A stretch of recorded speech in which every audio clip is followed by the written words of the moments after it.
సింహం వారికి కనుక చూసుకున్నట్లయితే మీకు రాశిలో ప్రస్తుతం కేతువు యొక్క సంచారం జరుగుతూ సప్తమ స్థానంలో రాహు, అష్టమ శని నడుస్తుంది. భాగ్యంలో కుజుడు ఉంటూ ఆ యొక్క కుజుడు 21వ తేదీకి దశమ స్థానంలోకి వస్తున్నాడు. ప్రస్తుతం దశమ స్థానంలో రవి ఉంటూ ఆయన దాదాపుగా మీకు మే 15వ తేదీ నుంచి జూన్ 15వ తేదీ నుంచి జూన్ 15వ తేదీ నుంచి మిథునంలోకి మారుతున్నాడు, ఏకాదశంలోకి మారుతున్నాడు. అదేవిధంగా ప్రస్తుతం ఏకాదశంలో ఉండేటువంటి గురువు ద్వాదశ స్థానంలోకి జూన్ 2 నుంచి రావడం, శుక్రుడు 9వ తేదీకి 12వ స్థానంలోకి, బుధుడు 23వ తేదీకి 12వ స్థానంలోకి మారుతున్నారు. ఈ యొక్క గ్రహస్థితి ఎప్పుడైతే ఈ విధంగా మార్పు చెందుతుందో ఇది ఇచ్చేటువంటి రిజల్ట్ ఏమిటంటే ఎటువంటి ఫలితాలు జరగనున్నాయి, ఏ విషయాల పట్ల మీరు జాగ్రత్త వహించాలి, ఏ దేవత ఆరాధన చేయాలి అనేటువంటి అంశాలు చెప్తుంది నేనైనప్పటికీ చెప్పిస్తుంది సాక్షాత్ లలిత అమ్మవారిగా భావిస్తూ ఆ లలితాంబిక అమ్మవారి యొక్క అనుగ్రహం మీకు పరిపూర్ణంగా కలగాలన్న స్ఫూర్తి కోరుకుంటూ, ఇక్కడ ఎప్పుడైతే ఈ యొక్క లగ్నంలో కేతు ఉన్నాడో ఇది ఒక తెలియని ఒక ఆధ్యాత్మిక చింతనకి, తెలియని ఒక వైరాగ్యము, విరక్తి, ఏదో తెలియని ఒక డిఫరెంట్ అంటే ఒక రకమైనటువంటి మైండ్ సెట్లోకి తీసుకెళ్తూ ఉంటుంది. దాని నుంచి మీరు పాజిటివ్గా వెళ్ళడం అయితే మంచిదే, అంటే ఆధ్యాత్మికంలోకి వెళ్ళడం చాలా మంచిది. కానీ విచిత్రమైన ఆలోచనలు వచ్చేటప్పుడు గణపతిని ఆరాధించండి, ఖచ్చితంగా బాగుంటుంది. అలాగే మరొక విషయం ఏంటంటే ఇక్కడ ఈ నెల ధనపరమైనటువంటి విషయంలో, వ్యాపార అభివృద్ధి విషయంలో చాలా బాగుంటుంది. ఎందుకంటే 23వ తేదీ వరకు కూడా బుధుడు లాభస్థానంలో ఉంటున్నాడు కాబట్టి గ్రహం చెప్పాలంటే, మరియు అదేవిధంగా కాకపోతే కొంచెం స్లోగా ఉంటూ ఉంటుంది, ఎందుకంటే మరొక దుష్ప్రభావ రాశుల్లో శని ఉన్నాడు కాబట్టి. అయితే ఈ కొన్ని గురువు 2వ భావం అంటే 2వ తేదీ నుంచి ఎప్పుడైతే 12వ భావంలోకి వస్తున్నాడో కొన్ని శుభకర్మలు అంటే కొన్ని చూడండి, మనం సేవా సంబంధించిన దేవతా సంబంధించిన కర్మల్లోకి వెళ్ళడం జరుగుతూ ఉంటుంది. అయితే కుజుడు 21వ తేదీ వరకు అక్కడ ఉన్నాడు కాబట్టి భూమి మూలంగా ధన యోగాన్ని ఇస్తున్నాడు. భూభాగ్య యోగం మీకు యాక్టివ్ అయింది కాబట్టి భూమి మూలంగా భూమి మూలంగా ఏదైనా కలిసి రావడం అనేటువంటి జరగనుంది. ఇక మీకు పంచమ స్థానంలో శని యొక్క దృష్టి పడుతూ పంచమం ఏదైతే ఉందో కాస్త అష్టమ స్థానంలో ఉండే శని యొక్క దృష్టి పంచమంలో మీకు పడుతుంది. మీకు అష్టమ శని జరుగుతున్నందుకు కొన్ని నిందలు పడుతూ ఉంటాయి కాబట్టి మీరు ఏమీ లేదు, కొంచెం కాస్త ఓం అనాకలిత సాదృశ్య చుబుకశ్రీ విరాజితాయ నమః చేసుకోండి, అనే విధాలు బాగుంటుంది. విదేశీ సంబంధాలు ఎక్కువగా కుదురుతాయి. వివాహం విషయంలో మీరు 7, 8 తేదీలు వివాహ నిర్ణయాలు కానీ పార్ట్నర్షిప్స్ విషయంలో నిర్ణయాలు కానీ తీసుకోకండి. నీటి ప్రదేశాలకు వెళ్ళినప్పుడు 9, 10 తేదీలు కాస్త జాగ్రత్తగా ఉండాలి. ఇక మీరు నిత్యము చేయవలసింది కాలభైరవుడి యొక్క అష్టకం చేసుకోండి, అన్ని విధాల మీకు బాగుంటుంది. ప్రస్తుతం గోచారంలో ఉండేటువంటి గ్రహాల యొక్క స్థితి మూలంగా మనం ఆల్రెడీ కొన్ని నెలల నుంచి చెప్తూనే వస్తున్నాం. కుజుడు అగ్నితత్వ రాశుల్లో ఉన్నాడు కాబట్టి విపరీతమైన ఎండల వల్ల వచ్చే ఇబ్బందులు ఉంటాయి, ఇది కొంచెం జాగ్రత్తగా ఉండాలి. నీటి వల్ల వచ్చేటువంటి వైరస్లు, గురువు అతిచారంలో కర్కాటకంలోకి వెళ్ళాడు కాబట్టి ధరలు విపరీతంగా పెరగడం తగ్గడం, అది కోల్డ్ అనుకోండి, సిల్వర్ అనుకోండి, అన్ని కూడా మనం ఆల్రెడీ మే 11 నుంచే May first week second week నుంచి పెరుగుతాయని చెప్పాం, అదే రకంగా పెరుగుతూ వస్తున్నాయి. అయితే ఇక్కడ ఏంటంటే ఈ గోల్డ్ మీద ఇన్వెస్ట్మెంట్ చేయాలా, సిల్వర్ మీద ఇన్వెస్ట్మెంట్ చేయాలని చాలా మంది అడుగుతుంటారు. భూమి మీద చేయాలని ఒకటే గుర్తుపెట్టుకోండి, మీ జన్మజాతకంలో కనుక రవి గురువులు బాగుంటే గోల్డ్ మీద చేయొచ్చు, ఎఫ్లెక్షన్లో లేదు అనుకుంటే. చంద్రుడు బాగుంటే సిల్వర్ మీద చేయొచ్చు, కుజుడు బాగుంటే ల్యాండ్స్ మీద చేయొచ్చు.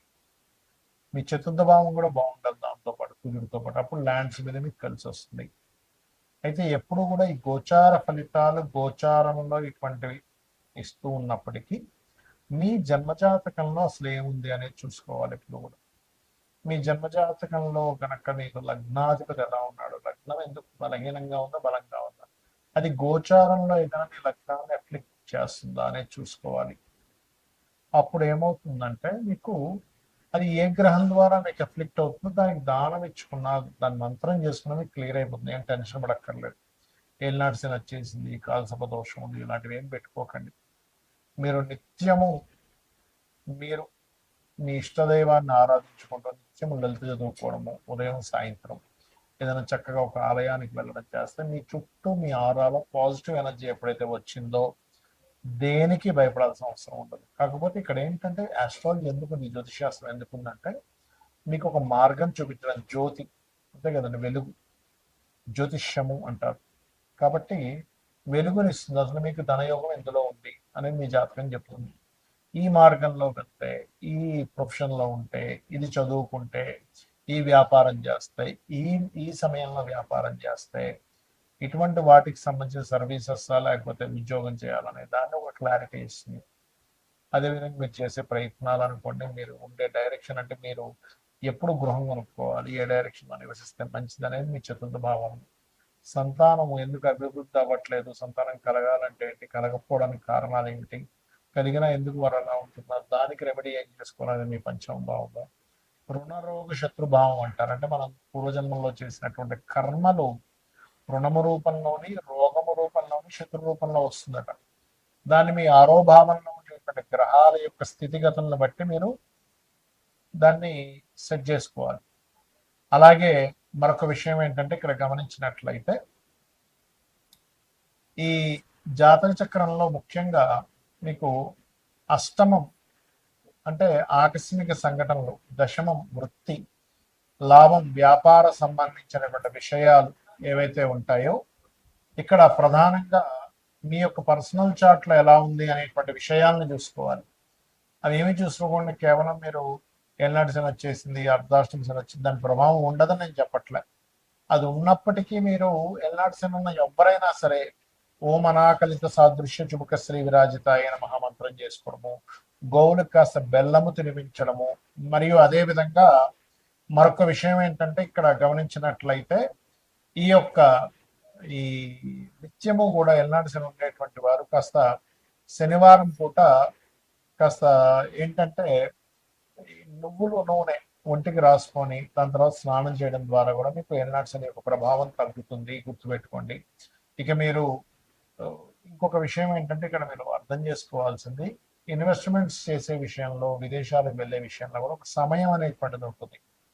ఎప్పుడు ఇన్వెస్ట్మెంట్ చేయాలి, ఎప్పుడు ఇన్వెస్ట్మెంట్ చేయకూడదు, ఏ సమయంలో ఇన్వెస్ట్మెంట్ చేయడం వల్ల మీకు మంచి ఫలితాలు ఉంటాయి, ఏ సమయంలో ఇన్వెస్ట్మెంట్ చేయకపోవడం వల్ల మీకు మంచి ఫలితాలు ఉంటాయి కూడా ఉంటుంది. అది మీరు గోచారంలో 12వ భావంలో ఏ గ్రహం వచ్చి కూర్చుంది అనేటువంటి చూసుకోవాలి. అది మీరు ఇది సమయం మంచి సమయమా కాదా అనేటువంటి నిర్ధారణ ఇస్తూ ఉంటుంది. ఆ రకంగా చేసుకుని మీకు ఇంకోటి ఏంటంటే ఉంగరాలు ఇలాంటివి పెట్టుకుంటూ ఉంటారు, నేను కాదనట్లేదు. దానివల్ల కొంత ఎనర్జీ, పాజిటివ్ ఎనర్జీ ఉంటుంది. కానీ మీరు ఏంటంటే తెలియకుండా, తెలుసుకోకుండా ఏది పడితే అది పెట్టేసుకుంటున్నారు. అలా కాదు, మీకు మీ జన్మజాతకంలో ఏ గ్రహం మీకు పాజిటివ్ ఫలితాలు ఇస్తుంది, ఆ గ్రహ సంబంధించింది ఇప్పుడు మీకు పెట్టుకోవచ్చా లేదా, లేదా కొంతకాలం తర్వాత ఆ యొక్క ఉంగరాన్ని ధరించాలా అనేటువంటి విషయం మీ జన్మజాతకంలో నవగ్రహాల్లో ఏ గ్రహం మీకు పాజిటివ్గా ఉందో చూసుకుని దాన్ని పెట్టుకోవాలి. లగ్నానికి శుభుడు, పాపి, మనకి శనివర్గ లగ్నాలు, గురువర్గ లగ్నాలు అని 2 రకాలుగా ఉంటాయి. కాబట్టి దాన్ని బట్టి కూడా పెట్టుకుంటారు. కానీ దానికంటే అతి ముఖ్యంగా మీరు చూసుకోవాల్సింది మీ యొక్క లగ్నం శనివర్గమైనా గురువర్గమైనా కూడా మీ యొక్క జాతక చక్రంలో మీ గ్రహాల్లో ఏది స్ట్రాంగ్ గా ఉందో చూసుకుని పెట్టుకోవడం వల్ల మీకు మంచి ఫలితాలు రానున్నాయి, గుర్తుపెట్టుకోండి, వస్తాయి కూడా. ఇక నిత్యము దేవతారాధన చేసుకుని, నిత్య దీపారాధన చేసుకుని చేయండి, మీకు అన్ని విధాలా బాగుంటుంది. శ్రీమాత్రే నమః.